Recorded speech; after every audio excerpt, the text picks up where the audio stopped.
21 ऑक्टोबरला 59 वर्ष पूर्ण होती। मी प्रचंड समाधानी आहे। याचं कारण मला काय मिळवायचं नाहीये, मला काहीच नको, नको प्रतिष्ठा, नको चार मुक्ती, नको नको देवा वैकुंठ आमासी। आम्ही धरी येले तुझे दृढ पाव, सर्वच वाहिले मग कशा उपाव।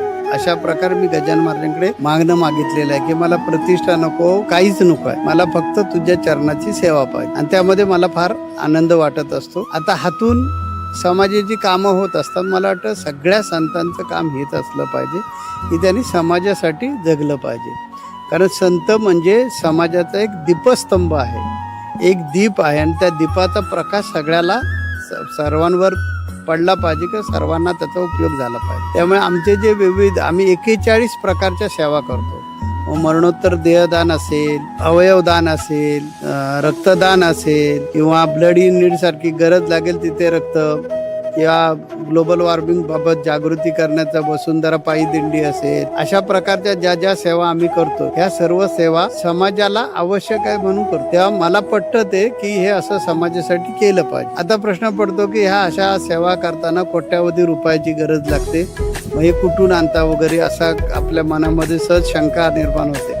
लक्षात घ्या की हा जो कारभार आहे हा जनता जनार्दनाचा कारभार आहे। तुम्ही ज्यावेळी समाजासाठी करत असता त्यावेळी समाजच तुमच्या पाठीशी खंबीरपणे उभा राहतो।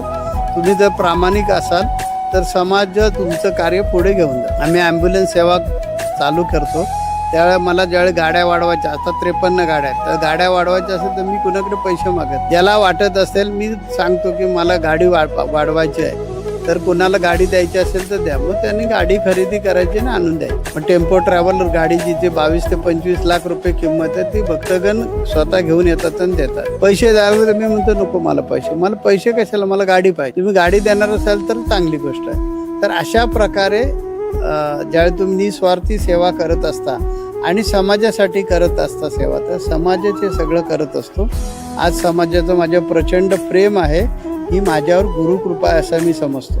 विचारात घ्या की आजपर्यंत 152 लोकांनी आपले मरणोत्तर देहदान केलं आणि नातेवाईकांनी मृत्यू झाल्यानंतर तो भक्तगण माझा असेल, शिष्य असेल, ठीक आहे, पण नातेवाईक त्याचे भक्त शिष्य असायला पाहिजे। पण नातेवाईकांना पण वाटतं की नाही जगद्गुरूंचं कार्य अतिशय महान आहे आणि आपण ह्या मरणोत्तर देहदान केलं पाहिजे। हीच लोकांच्या खरी प्रेमाची पावती आहे। त्यामुळे मी पूर्णपणे समाधानी आनंदी आहे आणि जोपर्यंत त्या विधात्याची इच्छा असेल तोपर्यंत मी राहणार आहे। तोपर्यंत समाजासाठी जगत राहणे हे माझं ब्रीद वाक्य आहे, माझं घोषवाक्यच आहे। तुम्ही जगा आणि दुसऱ्याला जगवा, हा संदेश जनसामान्यामध्ये रुजवणे आणि त्याप्रमाणे जनसामान्य कार्य करतोय हेच माझ्यासाठी फार मोठं काम आहे आणि मी प्रचंड